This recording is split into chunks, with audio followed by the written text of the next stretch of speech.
پاکستانی سیاست آج جہاں کھڑی ہے وہ ایک مضحکہ خیز موڑ ہے۔ پچھلے سال بھی انہی دنوں دھرنے کا غوغا مچا اور پھر اسی شور شرابے میں محترمہ یاسمین راشد صاحبہ نے بنفس نفیس فرمایا کہ میاں صاحب بیمار ہیں اور علاج ان کا فقط ولایت انگلستان میں پایا جاتا ہے۔ تب وہی میاں نواز شریف جنہیں بڑے زور و شور سے گرفتار کیا گیا تھا اسی قدر باوقار انداز میں انگلستان سدھار گئے، پیچھے ارباب حل و عقد ہاتھ ملتے رہ گئے۔ ان کے جانے کے بعد یہاں کیا کیا نہ ہو گیا۔ ایکسٹینشن کا شور مچا، وبا پھوٹی، بارشوں نے تباہی مچائی، لیکن اپوزیشن کے محاذ پر خاموشی طاری رہی اور جو ہی سورج کی تمازت کم ہوئی اے پی سی کا غلغلہ مچ گیا۔ اے پی سی میں میاں صاحب کی تقریر پر کوئی آ کر رہا ہے اور کوئی واہ، لیکن سچ یہ ہے کہ یہ بس ایک تقریر تھی، ویسی ہی تقریر جیسی کوئی بھی سیاستدان کسی بھی جلسے میں کھڑے ہو کر کرتا ہے۔ آفاقی نظریات، انقلاب کے نعرے، کسی اندیکھی اسٹیبلشمنٹ کے خلاف اعلان جنگ اور مادر وطن کی محبت میں جلاوطنی کاٹنے والے لیڈر کی جذباتی تقریر۔ سچ یہ ہے کہ میاں صاحب کی سیاست بطور اپوزیشن لیڈر مجھے کبھی متاثر نہ کر سکی۔ شاید آج بھی لوگوں کو ان کی وہ تقریر یاد ہو جس میں انہوں نے کہا تھا کہ ڈکٹیشن نہیں لیں گے۔ جلد ہی ان کے دور اقتدار کا خاتمہ ہوا اور اس کے بعد پھر وہ دوبارہ اقتدار میں آئے۔ اب یہ کسی کے لیے بھی کوئی ڈھکی چھپی بات نہیں کہ اس ملک میں جو بھی جب بھی اقتدار کی کرسی پر بیٹھتا ہے اس نے ڈکٹیشن بھی لی اور اسے لانے والے بھی ہمیشہ عوام نہیں ہوتے۔ میاں صاحب کسی پریشر گروپ کے سربراہ نہیں۔ مسلم لیگ نون ایک بڑی سیاسی جماعت ہے اور تحریک انصاف کے مقابلے میں اس کا ووٹ بینک بہت زیادہ ہے۔ ایسی پارٹی جب اپوزیشن میں ہوتی ہے تب بھی اس کو عوام کے ساتھ کھڑا رہنا چاہیے۔ رہی بات لیڈر کی پکڑ دھکڑ اور ان پر کرپشن کے مقدمے قائم کرنے کی تو یہ سب سیاست کا حصہ ہے۔ انہی سخت وقتوں سے گزرنے اور سیاسی انتقام کا شکار ہونے کے بعد آپ کا وہ ووٹ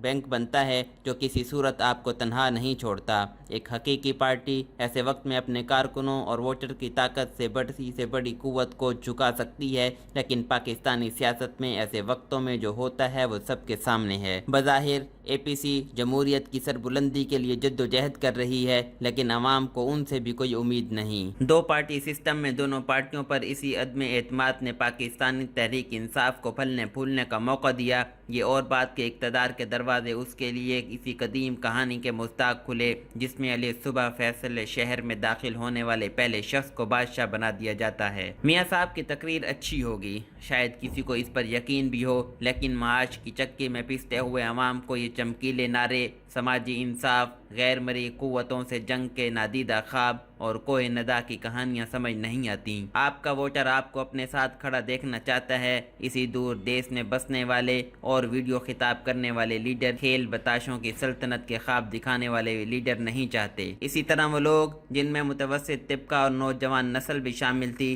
جو تحریک انصاف کے رنگین نعروں اور انقلاب کے رومان پرور تصور سے متاثر ہوئے تھے، وہ بھی 2 برس میں سمجھ گئے ہیں کہ فقط چوکٹا بدلا ہے، تصویر وہی پرانی ہے۔ ان حالات میں میاں صاحب کی تقریر جس میں کسی ویب سیریز کے پراسرار ویلن کی طرح ان کا ذکر ہے، میرے لیے ایک پھوس پٹاخہ ہی ثابت ہوئی۔ اسی طرح جواب میں محمد زبیر صاحب کی آرمی چیف سے ملاقات کا بم بھی سیلن زدہ بلکہ پھپھندی زدہ نکلا۔ سچ یہ ہے کہ اس قوم کا ویلن نہ فوج ہے، نہ بیوروکریسی، نہ سیاستدان اور نہ ہی ان سب کو ملا کر بنایا گیا ویلن خلائی مخلوق اور محکمہ زراعت۔ ہمارا ویلن ایک مشترکہ سوچ ہے اور یہ سوچ کسی ایک شخص کی یا ادارے کی نہیں، ہر اس طاقتور کی سوچ ہے جو اپنے حصے سے زیادہ کھانا اور اپنی قامت سے طویل قبا پہننا چاہتا ہے۔ یہ کچھ لوگوں کے مفادات کی جنگ اور اقتدار کی میوزیکل چیئر ہے جس سے ہمارا کچھ لینا دینا نہیں۔ ہمارا تو اپنے لیڈروں سے فقط تقریر اور تالی کا رشتہ ہے، چاہے تقریر کرنے والا اپنے تقریر کے آغاز میرے عزیز ہم وطنوں سے کرے، چاہے ہر جملے میں جب میں لندن میں تھا کہے،